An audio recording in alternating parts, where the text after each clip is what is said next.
अस्सलाम वालेकुम students, welcome to CBEL concept based education learning YouTube channel में हमाद अहमद आपका ट्यूटर।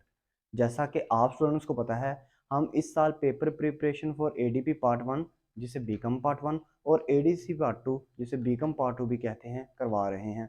ये पेपर प्रिपरेशन तीनों यूनिवर्सिटीज़ के स्टूडेंट्स के लिए, जिसमें Punjab university, Sargodha and Gujarat university के स्टूडेंट्स इंक्लूडेड हैं।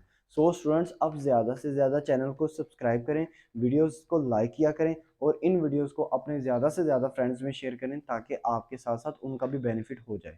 जैसा कि स्टूडेंट्स आपको पता है कि आपके पेपर यानी कि बीकॉम पार्ट 1 और बीकॉम पार्ट 2 के पेपर्स हो रहे हैं और ये वीडियो बीकॉम पार्ट 1 के स्टूडेंट्स के लिए, जिन्हें ADP पार्ट 1 भी बोला जाता है, और उनका जो नेक्स्ट पेपर है इकोनॉमिक्स का, ये वीडियो स्पेशली उन स्टूडेंट्स के लिए है। और आज की वीडियो में हम आपको ये बताएंगे कि आपको कौन कौन से इम्पोर्टेंट क्वेश्चंस करने चाहिए इकोनॉमिक्स के पेपर में।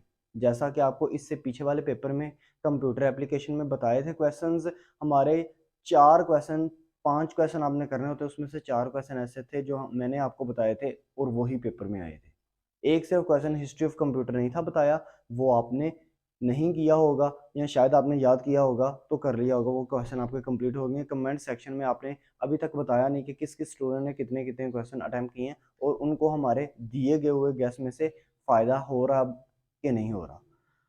अच्छा स्टूडेंट्स, अब बात करते हैं इंपॉर्टेंट क्वेश्चन के, इकोनॉमिक्स के इंपॉर्टेंट क्वेश्चन के। अब सबसे पहले देखें आपने इकोनॉमिक्स का पेपर अटेम्प्ट कैसे करना है, क्योंकि इसमें एक पार्ट तो होता है, एक क्वेश्चन तो होता है आपके वो मैथमेटिकली पोर्शन का, उसको तो आपने करना ही करना है।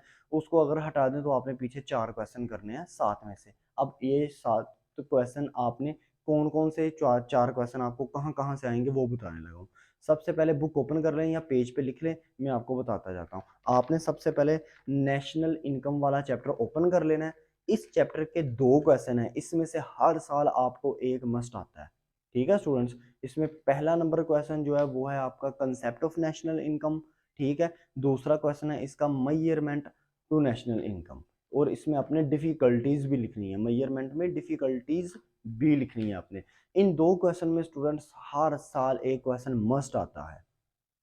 आगे देखिए, क्वेश्चन नंबर 3 की बात करते हैं। तो क्वेश्चन नंबर 3 आपके पास है नेशनल इनकम से ही आगे चलेंगे तो आपको टैक्स वाला चैप्टर नजर आ जाएगा। तो उसमें आपने पहला क्वेश्चन करना है difference between direct tax and indirect tax. ये आपके 3 क्वेश्चन हो गए। चौथा क्वेश्चन आपने करना है कैनन ऑफ टैक्सेशन 4। पांचवा क्वेश्चन आपने करना है डिफरेंट बिटवीन ज़कात एंड टैक्स। स्टूडेंट्स, ये जो मैंने 5 क्वेश्चन आपको बताए हैं ना, ये पोर्शन जो आपका इकोनॉमिक्स की बुक का लास्ट से जो पोर्शन है, जहाँ से नेशनल इनकम और उससे आगे चलते जाएं तो आपको टैक्स और ज़कात वाले क्वेश्चन नज़र आ जाते हैं। इस पोर्शन को अच्छी तरह प्रिपेयर कीजिएगा। मैंने 5 क्वेश्चन इसके अंदर बताए हैं, टोटल वैसे 6 होते हैं इस्लामिक स्टेटस को डालकर। ठीक है, तो मैंने 5 उसमें से बस बताए हैं। आपको ये शायद नॉलेज हो कि इन 5 में से 2 क्वेश्चन आपके पेपर में हर साल पक्के आते हैं। इस पोर्शन में से हमेशा 2 क्वेश्चन वो डालता है। स्टूडेंट्स, अगर इन 5 क्वेश्चन को आप अच्छी तरह प्रिपेयर कर लेते हो तो आपके 2 पेपर के क्वेश्चन कंप्लीटली सोल्व्ड हो जाते हैं। तो एक मैथ के पोर्शन का डालें, 2 इसमें से डालें, तो 3 क्वेश्चन अभी तक सोल्व हो गए। अभी तक मैंने आपको 5 बताए हैं। अब चलते हैं स्टूडेंट्स आपके थ्योरी की तरफ। थ्योरी आपके पता है 3 है थ्योरीज आपकी। एक आपके पास मार्जिनल प्रोडक्टिविटी थ्योरी, दूसरी आपके पास है रिकॉर्डियन थ्योरी ऑफ रेंट, और तीसरी आपके पास है लिक्विडिटी प्रेफरेंस थ्योरी, जिसे इंटरेस्ट थ्योरी भी कहते हैं। स्टूडेंट्स, इन 3 थ्योरियों को भी आपने प्रिपेयर करना है। अब आपके क्वेश्चन 8 बन जाते हैं। क्वेश्चन नंबर 6 आपका बन जाता है marginal productivity theory. Question number 7 आपका बन जाता है liquidity preference theory. Question number 8 बन जाता है आपका रिकॉर्डियन थ्योरी ऑफ रेंट। आपको ये नॉलेज होना चाहिए कि आपको थ्योरी में से एक थ्योरी मस्ट है।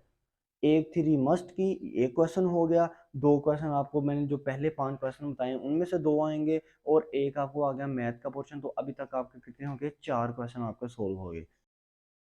क्वेश्चन नंबर 9 की बात करें स्टूडेंट्स, तो आपको उसमें कौन सा क्वेश्चन आपने याद करना है? वो है आपके पास परफेक्ट कंपटीशन। ठीक है स्टूडेंट्स, ये आपने याद करना है। और क्वेश्चन नंबर 10 आपके पास है मोनोपोली। क्वेश्चन नंबर 11 आपके पास है मोनोपोलिस्ट। इन 3 में से भी आपको एक क्वेश्चन मस्ट आता है। इन 3 में से भी आपको एक क्वेश्चन मस्ट आता है, मोनोपोली, मोनोपोलिस्ट, परफेक्ट कंपटीशन।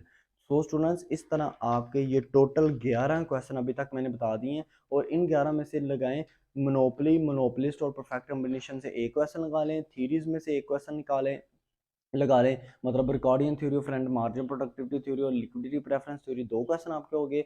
और 2 क्वेश्चन मैंने आपको बता दिए पहले 5 नेशनल इनकम वाले और ज़कात टैक्स वाले, ठीक है। तो ये 2 और 2 4, और एक आपका मैथ के पोर्शन का 5 क्वेश्चन आपके यहाँ से क्लियर हो जाते हैं। लेकिन आपको आगे अब आगे भी बता देता हूँ ताकि आपके पास ऑप्शन अवेलेबल होनी चाहिए। 11 क्वेश्चन आपके हो गए। अब आप इकोनॉमिक्स के फर्स्ट चैप्टर की तरफ मूव करेंगे। इसमें आप 3 क्वेश्चन करेंगे। एक करेंगे आप nature and scope of economics, एक आप करेंगे रोबन और मार्शल के अंदर डिफरेंस, उसकी डेफिनेशन में डिफरेंस, ठीक है। ये क्वेश्चन नंबर आपके हो गए 13। क्वेश्चन नंबर 14 इसमें करेंगे माइक्रो एंड मैक्रो इकोनॉमिक्स, इसमें भी डिफरेंस, ठीक है स्टूडेंट्स। इसको अलग-अलग भी पूछ सकता है, डिफरेंस के तौर पे भी पूछ सकता है, रोबन थ्योरी जो है, मार्शल थ्योरी जो है, इन दोनों को एज अ डेफिनेशन भी पूछ सकता है और एज अ कंपैरिजन भी पूछ सकता है आपसे। तो इस तरह आपके ये 14 क्वेश्चन हो गए, और आप स्टूडेंट्स को पता होना चाहिए कि पहले चैप्टर में से भी मस्ट उसने क्वेश्चन डालना है। अब लास्ट क्वेश्चन की बात करते हैं स्टूडेंट्स। अब लास्ट क्वेश्चन में ना मैंने अभी तक ना आपने ये इमेजिन भी कर रहे होंगे कि मैंने आपको हाँ सिर्फ वो जो है परफेक्ट कंपटीशन, मोनोपोली, मोनोपोलिस्ट और थीरीज वाले जो 3 क्वेश्चन हैं, बस इनके मैंने ग्राफ वाले अभी आपको सिर्फ 6 क्वेश्चन दिए हैं ऐसे जो सिर्फ ग्राफ वाले हैं। मैंने ज़्यादातर आपको वही चीज़ याद करने के लिए दे रहा हूँ जो आप आसानी से याद कर लो, क्योंकि स्टूडेंट्स ग्राफ के जो क्वेश्चन है ना, वो इंसान वहाँ पे ग्राफ बनाना भूल जाता है। एक तो ग्राफ बनाना भूल जाता है और टेबल भी नहीं याद रहता, फिर उसकी अजम्पशंस इतनी होती हैं, क्रिटिसिज्म इतना होता है कि वो इंसान को याद नहीं रहता। तो अभी तक मैंने 14 क्वेश्चन में से सिर्फ आपको 6 क्वेश्चन ऐसे दिए हैं जिसमें आपने ग्राफ और टेबल वगैरह, अजम्पशंस वगैरह याद करनी है।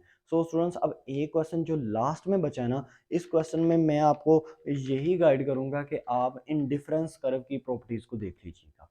इंडिफरेंस कर्व बहुत इंपॉर्टेंट है। हाँ, इसमें मेरे पास था कि मैं आपको मार्जिनल वो दे सकता, law of diminishing margin utility DMU दे देता, ईएमयू दे देता, इक्विटी मार्जिन यूटिलिटी दे देता, या मैं आपको इलास्टिसिटी का चैप्टर करवा देता। तो लेकिन नहीं, आप इतने क्वेश्चन क्यों याद करोगे, क्योंकि आपका उधर से ही अगर आप इनकम, नेशनल इनकम वाला चैप्टर कर लेते हो तो आपका उधर से ही सारा काम क्लियर हो जाता है। उसको वो बहुत ईजी है स्टूडेंट्स, उसमें से आपके पेपर में क्वेश्चन में नंबर भी आ सकते हैं, ठीक है। अगर आप ग्राफ के चक्रों में पढ़े रहे ना, मतलब स्टार्टिंग से अपने अपनी बुक को याद करते रहे, तो वो आपको बहुत मुश्किल पड़ेगी। सो आप सिर्फ 15 जो क्वेश्चन नंबर है ना, वो अपना इंडिफरेंस कर्व का प्रिपेयर कीजिएगा। नेक्स्ट वीडियो में मैं आपको ये बताऊंगा जितने भी क्वेश्चन मैंने 15 आपको बताएं, इनकी आपने पेपर प्रेजेंटेशन कैसे करनी है। और स्टूडेंट्स आप कमेंट सेक्शन में ये भी बताएं कि जो पेपर प्रेजेंटेशन मैं आपको सिखा रहा हूँ आप उस तरह कर भी रहे हो ना, ये भी बताओ कमेंट सेक्शन में कि कर भी रहे हो कि नहीं कर रहे, या खुद से ही अपने पास ही आप पेपर प्रेजेंटेशन बनाई जा रहे हो। क्योंकि मैं तो आपको देखो हर पेपर से पहले आपको गाइड कर रहा हूँ पेपर प्रेजेंटेशन के मुतालिक। आई होप सो आपको वीडियो अच्छी लगी होगी। वीडियो अच्छी लगी तो लाइक करना, चैनल को लाजमी सब्सक्राइब करना, क्योंकि आपने नेक्स्ट ईयर में इंशाल्लाह ताला इसी चैनल के थ्रू अपनी स्टडी जारी रखनी है। अब तक के लिए इतना ही। अपना ख्याल रखना, अपने इस यूट्यूब चैनल का भी। अल्लाह हाफिज़।